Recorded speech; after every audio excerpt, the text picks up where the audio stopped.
Hi friends, నేను మీ గణేష్.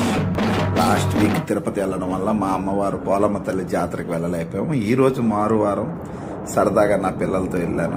అమ్మలు మళ్ళీ జాతర ఎప్పుడో మా అమ్మ నన్ను తీసుకెళ్ళేదండి. ఇప్పుడు నా పిల్లలు నేను తీసుకెళ్తున్నాను. సరదాగా వెళ్ళాను.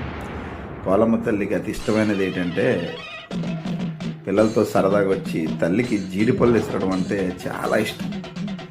కోరికలన్నీ తీరుస్తుంది అన్నమాట. కోరికలన్నీ తీస్తుంది. అదిగోండి మా తల్లి పోలమాంబ తల్లి గోపురం. అదిగోండి చూడండి ఎంత ముచ్చటగా ఉందో తల్లి. ఏం ఆనందంగా ఉందండి. చాలా రోజుల తర్వాత మా పిల్లలతో అలాగా మా అమ్మగారు తీసుకొచ్చేవారు. మళ్ళీ చెప్తున్నాను ఇంకోకండి, ఆ రోజుల్లో మా అమ్మగారు తీసుకొచ్చేవారు. ఇప్పుడు నేను నా పిల్లల్ని తీసుకొచ్చాను. మా అబ్బాయి డాడీ జీడిపళ్ళు ఇసురుదాం అంటే జీడిపల్లి కాడికి వెళ్ళాం. అమ్మవారికి ఆ రోజుల్లో జీడి తోటల్లో ఉండేవాట చుట్టూరు. జీడిపళ్ళతో నైవేద్యం అది పెట్టేవారట అమ్మవారికి. అందుకే ఇష్టమని పెద్దలు చెప్తారు. నాకు మా అమ్మగారు చెప్పిందే, అలా తెలుసుకుందే. అది కూడా నా పిల్లలకు చూపెడదామని నేను తీసుకెళ్ళాను. 3 పొట్లాలు తీసుకున్నాడు మా వాడు. హుషారుగా ఉన్నాడు. పొట్లాలన్నీ తీసుకొని విసిరేయడానికి సిద్ధమైపోయాడు. ఎందుకంటే కిందటి వారం వెళ్ళలేదని మా వాడు చాలా అలిగాడండి. ఎంత అలిగాడంటే 2 రోజులు నాతో మాట్లాడలేదు. మరుసటి రోజు ప్లేట్ నూడిల్స్ తీస్తే మాట్లాడేసి అప్పుడు దాకా మాట్లాడలేదు. సో ఇంక మొదలెడదాం సార్. దండం పెట్టుకొని అలాగా తల్లికి విసిరాము.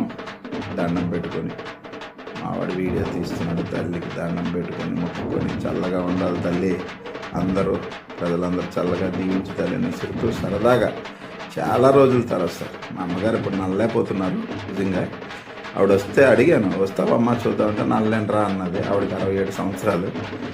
నా పిల్లల్ని తీసుకొని నేను చాలా ఆనందం ఉంది సార్. చాలా రోజులైంది. గొప్ప ఆనందం ఉంది. చాలా ఎంజాయ్ చేశాం. ఆ జీడిపళ్ళు ఇసిరడమే గొప్ప సరదాగా ఉంటుంది. మా పాప కూడా ఇసిరింది, మా బాబు ఇసిరాడు. పంతులకు కొట్టారు వాళ్ళు. భక్తులకు వెళ్ళే దారిలో భక్తులు కొడితే మళ్ళీ వీళ్ళు దాగుండిపోయేవారు. మళ్ళీ నా మీద పెట్టారు.